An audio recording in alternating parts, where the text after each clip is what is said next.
Thank you very much indeed. Good morning, ladies and gentlemen. I wanted to start actually where James ended his presentation, because if we're into extolling the virtues of different parts of the United Kingdom, can I just get your diaries out? 5th of July 2014, the Tour de France is going to start in the heart of my constituency. Hotel rooms are being booked at a rate of knots, and we have the great Leeds Arena opening later in the year. I make the point because James is absolutely right that those who do take decisions look at the place where they're going to be spending a lot of their time, and that is an important part of what we have to offer. And the United Kingdom is full of delights and attractions everywhere. This is an extremely timely conference, because every single one of us in this room knows just how much of our future, wherever it is we live and work, is going to depend on getting our economy growing in a way that can be sustained. We know from the statistics it's currently flat on its back, debt is up, the deficit is now rising, and an increasing number of voices are saying, you know what, the plan doesn't appear to be working, why don't you think about changing course? Now the truth is there are three things you can do in these circumstances. You can cut spending, you can raise taxes, or you can try and get the economy growing. And the truth is growth is the best of the three to deal with the deficit, which we do have to deal with. We've also seen, I have to say, how cutting in the wrong way and at the wrong time can actually add to your problems rather than add to solve them. There is, however, a much broader question here, which this conference properly addresses, and that is the nature of our economy and the way in which it has become less balanced, frankly, than it ought to be. I would say unbalanced between London and the rest of the country, and balanced between financial services and other ways of living. And I think part of the reason for that is the way in which power has become unbalanced between the centre and the local, and it's really about that I want to speak this morning. Because we clearly should be looking to create an economy in which growth is more broadly based, prosperity is more fairly shared. We want the North to succeed as well as London. We want the South West, picking up on your question a moment ago, to succeed as London does. And as the IPPR recently pointed out, prosperity outside London is not an optional extra. It's not an addition to national prosperity. It is part of our national prosperity. The second truth I think we have to recognise is that you can't actually achieve that by seeking to impose it from the top down. There's a lot of things that government can do to help, but ultimately it has to be built from the bottom up. Why? Because the people who live and work and love and appreciate the different parts of the United Kingdom really know best their own areas, the potential, the strengths. The evidence is pretty clear. At the end of last year, the OECD produced a report into regional economic trends, and it concluded, rather, I suppose, grimly, it said, chronically underperforming regions can impose substantial costs on national budgets. So underperforming regions is not actually something that we can afford as a country, particularly at a time when money is tight. That's, if you like, a negative argument for doing something about it. The positive one, if you look at other parts of Europe and you see the way in which cities and city regions have played such an important part in building and sustaining a more balanced economy. Now, this is not a new challenge for us, because it is how we built our cities and regions in the first place. From the great technological and industrial innovation of the 19th century, we've seen how all parts of the UK have developed and changed and adapted. And I must say, I was glued to the telly last night, that wonderful series on innovation and engineering. Last night was about the internal combustion engine and jet engines, highly relevant for, of course, Rolls-Royce. And as my colleague Rachel Reeves pointed out in a speech last week about the economic achievements of the North, and we happen to be neighbours as members of Parliament in Leeds, she reminded everyone that the fantastic Olympic torch was manufactured in Tockwith. The Olympic Village was paved with stones from Huddersfield. The velodrome was built by a firm from Barnsley with wood from Sheffield, and as Rosie Winterton, my parliamentary colleague, always points out, the steel for the Olympic Stadium came from Doncaster. Now, that is a little example of what we are capable of doing. And when I think of my own constituency, I would take the example of Marshall Mills in Holbeck, which at its height as a flax mill employed about 700 people. Today it employs about 700 people working in the buildings, but they work in mainly digital and creative media. Now, that is a very good example of how you can sustain and build and develop and adapt to changing economic circumstances and still provide employment, which is what my constituents want almost more than anything else. Now, I have to say, on occasions such as this, that the way in which the cuts to local government funding, which will be very much in your minds in the audience, have been allocated out, doesn't help. I quote the Audit Commission. The most deprived areas have seen substantially greater reductions in government funding as a share of revenue expenditure than councils in less deprived areas. That is a fact. You only have to look at the figures to see it. I don't think that helps the task. Secondly, the analysis that's been done by PwC on the impact of planned public expenditure cuts overall shows that the North East and North West and Yorkshire are likely to lose more as a share of gross value added than any other regions and suffer more job losses as a share of total employment. The third thing we have to take account of is that families in the south and families in the north are going to be affected this year particularly by cuts to tax credits, the council tax benefit reductions, the bedroom tax. In Leeds, the council has calculated just two of those alone, the council tax benefit cuts and the bedroom tax, are going to take £9.4 million out of the incomes of one group of people. There are 41,000 people in Leeds who will be hit by this in some shape or form. What have they had in common? They don't have a lot of money. And that is £9.4 million they're going to have to spend on council tax bills, either for the first time or increases, or rent increases, because that's what the bedroom tax is. And that is money that will be taken out of the local economy, because one of the characteristics of people who don't have a lot of money, in the main, is the money they have got, they do spend. So what do we need to do? Well, first of all, we have got to get the economy moving. And Ed Miliband and Ed Balls have consistently made the case for action to try and kick-start the economy. And it is very interesting in recent weeks to have seen more and more voices beginning to say, you know what, I think the plan isn't quite working and we need to do something different. We need a major programme of house building. It's pretty obvious, really. You take unemployed building workers off the register, they start paying tax while they're building houses that enables you to take other people off the housing waiting list. And investment in infrastructure is going to be really important in helping us to make progress. I'll say a word more about housing a little later on. The temporary cut to VAT to put money in people's pockets, a national insurance holiday for small firms taking on new workers. Those things would help. But we also need much more fundamental change. First of all, I think we need to give local authorities, local businesses, LEPs and others the tools that they need to do the job. The question I ask council leaders and others as I travel up and down the country is, well, what do you need to do what you think needs to be done in your community? How can we as central government help you in that task? Now, I support the city deals that the government has put in place.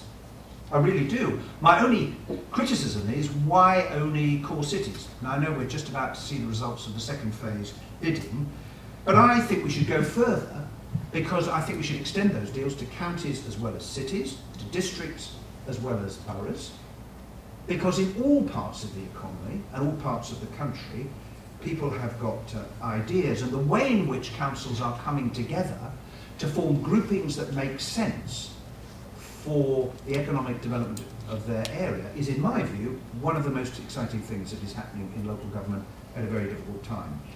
Every council leader I talk to is desperate to get their economy growing and developing. Now, we wait to see what impact the business rates localisation is going to have on decision making, but they want the tools to do the job, and that is why I think powers over planning and housing and skills and transport and infrastructure investment helping people to find a job and to stay in work should be a natural part of what people coming together, businesses and councils in local communities and authorities up and down the country should be doing. We have great strengths to play to. When I arrived, James was just concluding his excellent presentation. When I there is a cracking example of a part of the country, Sheffield, playing to great strengths. Look at the automotive sector in the West Midlands, biomedical in parts of Yorkshire, the Silicon Roundabout in East London. Why is that happening? Because people know what they're good at and they can build on it and they have the vision to make it happen. And James was absolutely right. If you're going to continue to attract investors and get new investors to come in, then you've got to make sure you've got people with the right skills in the area. And that does mean LEPs and councils and colleges, employers, universities, chambers of commerce working together to ensure that they can produce the right people with the right skills in the right place at the right time. Let's take one practical example of that. When you talk to small and medium-sized enterprises about apprenticeships, often they say, I'd love to do it. You know what, it's a lot of bureaucracy, it's a lot of liability. Frankly, I just can't be dealing with it because I'm trying to run a business. Now, councils in different parts of the country, including in Leeds, have listened, very important in life to listen, and then said, you know what, it's a really fair point. Now, what can we do to help you? What if we take on the liabilities, we take on the paperwork, we take on the bidding, we sort that out for you, and then we can say, right, there's an apprentice, you'll pay them and take them on when you've got work for them to do. And that is the philosophy and approach that lies behind the, in our case, the Leeds Apprenticeship Agency that was set up in November. Same thing is happening in other parts of the country. Now that is a really smart thing to do, where the council and businesses and others working together can play its part to give the small businesses the tools they need to do the job and to make sure that we develop skills for the next generation by taking on an apprentice. Secondly, infrastructure. It is, frankly, crazy, and I use the word deliberately, that for many, many, many years, and we're all responsible in central government, every single transport infrastructure project has had to be stuck on a list, sent down to London, Department of Transport officials, poring over them, deciding is it a priority, is it value for money, and so on and so forth. I don't think this is a sensible way to do this. I'm convinced that, for instance, the improvement which is now eventually going to happen in the train line between Manchester and Leeds and Manchester, as part of the Northern Hub project, it takes you 58 minutes, those of you who travel on that line, to travel between these two major cities. Would have happened yonks ago if we'd have a different system. And I think the system should basically work like this. National government should say, here's the money that we need for the big national infrastructure projects. I'm a really strong supporter of High Speed 2. Looks like we're going to get a new station in the centre of Leeds, very close to the existing Leeds City Station. Why? Because it's going to be good for the thing that we are discussing today. Better communications will aid economic development. Government says, yeah, well, we need the money for this. Here's what we think we can give you in your region or your sub-region. You decide what the priorities are. It again picks up on the point that you were making when I came in. Is that not a more sensible way of deciding how things should progress? Thirdly, housing, which I touched on earlier. We have a housing crisis, and if we're going to have the people with the right skills, and if people are going to come to take up jobs that are being created, we have to ensure that we've got the homes for them to live in. Now, we know homelessness is up, we know that private rents are up, that's why we have a very high housing benefit bill, we know that housing starts are down, and we know the prospect for many people of raising a deposit or getting a mortgage is beyond their reach. And we've got to build more houses. Personally, I think that people have got to take responsibility locally for this. Frankly, we tried direction from the top. It hasn't been fantastically successful. But I think until we address this, two sets of parallel conversations that take place in many communities up and down the country, and it goes roughly something like this. Mum and Dad are sitting at the table, and they're thinking about the future, and they say to each other, where are our children going to afford to live? Those of us who are parents will be very familiar with that. whether they want to rent or to buy. Pause, a cup of tea or coffee. And then the second part of the conversation is, isn't it scandalous? Have you seen the planning application that's just gone in down the road for more houses? Have you signed the petition yet? Now, your response demonstrates we recognise a fundamental truth. And then we say, isn't it shocking that there aren't houses for our children to live in? Now, at some point, those two parallel, passing contradictory conversations have got to come together. And I think the only way we're going to do this is to say to local communities, you know what, if you've got a housing crisis, you've got to be part of the answer to this, and that involves giving permissions for houses to be built. Over the last 10 years, I looked at the figures recently, on average each year, between 29 and 32% of planning applications for residential development have been turned down.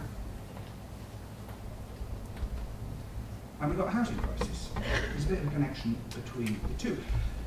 Government's job, in terms of the planning system, in terms of finance, particularly for affordable housing development, because if you cut, as has happened, if you cut investment in affordable housing by 60%, which is what happened in the summer of 2010, then you shouldn't be entirely surprised that there's been a cataclysmic fall in the number of new affordable homes being built. And I think that neighbourhood planning, which is another thing that's been brought in by the Localism Act, which I think is a good thing, offers a way forward. Because in our hearts, I think most of us realise, because you can see a rising population, you can see people living longer in their own homes, these are good things. You can see family breakdown, which is not a very good thing. Every family that separates, demand for property goes from 1 to 2, and the population hasn't increased at all. So there's a lot of factors at work here, but communities recognising, you know what, this is going to happen. Do we want to influence and shape where it happens ourselves, or do we want someone else to decide it for us? Because that, in effect, is what's going to happen with the MPPF and the presumption in favour of sustainable development. And I think it is really down to local communities and authorities, both to assess the housing need honestly, and then to provide the answer in terms of giving permission. Fourthly, finance. One of the consequences of an over-centralised economy has been, whether I can describe it as a decline of regional finance or not, I don't know, but lots of the small businesses I talk to will describe the difficulties they have in getting access to loan finance, and that's why we have proposed the creation of a British Investment Bank to support jobs growth and investment in every region of the country. Next, the environment and climate change. Now, I know there will be many who will be thinking, yeah, I get that, but, you know, in current times, this is really, really difficult to be taking on board because we've got other things to cope with. I would just gently say, if we're going to have a sustainable economy in the long term, if we're going to have successful businesses in the long term, it is those that have adapted to the requirements of a more sustainable, in environmental terms, economy are the ones who are going to prosper.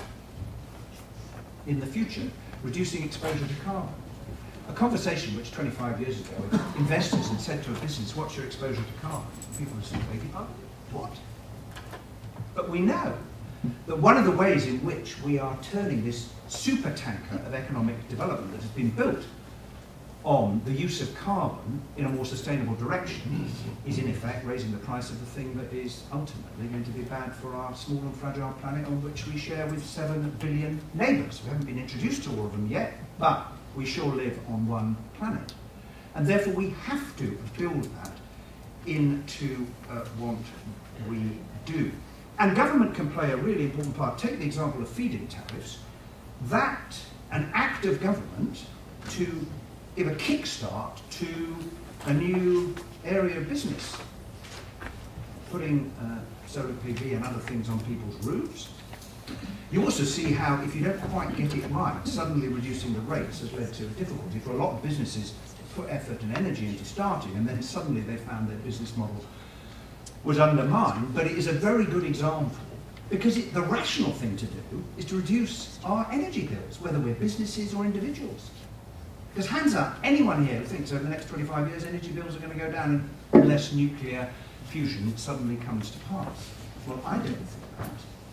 And the role that local authorities can play in coming together, either to make roofs, got a lot of roofs in the houses they own, available for that kind of investment, or grouping together to buy energy to help reduce people's bills. I think, going back to my constituents on very low incomes, you can try and sort out the big six, but there are things that you can do locally, as for instance, Oldham, under Jim McMahon's leadership, is doing.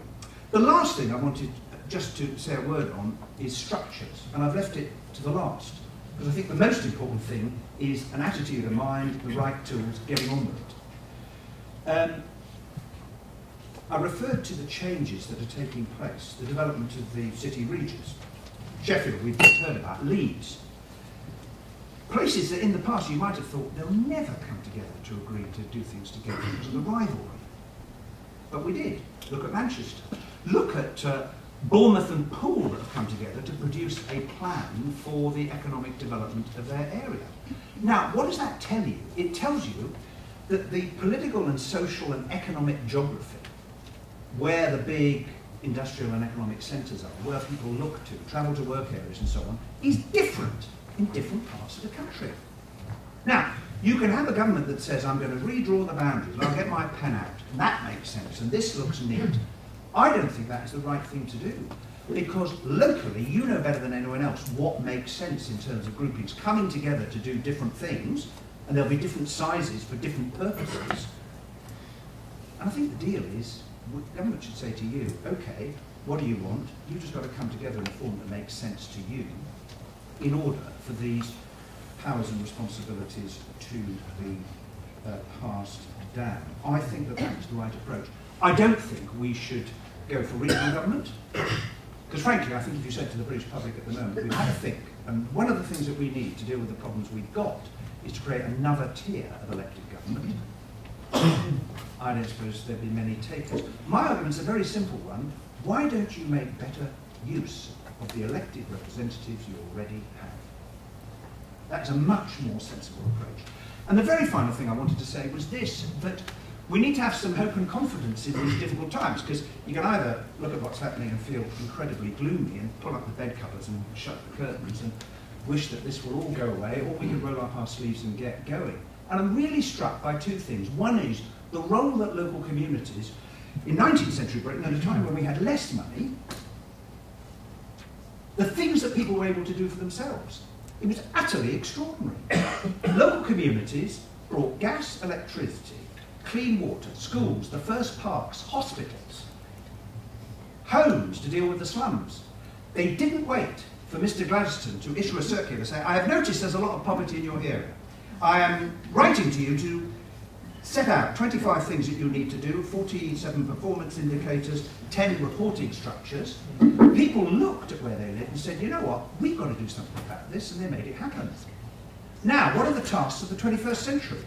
Caring for a growing elderly population, generating renewable energy, making sure that broadband, which is the artery of economic development of the 21st century, in the same way that the roads, the railways and the canals were in the 3 preceding centuries, that's what we need to do. And I think if we build on the talent, innovation, idea, determination that I see every day of the week in my job, we've got a good chance of doing this. Thank you very much indeed. Thank you.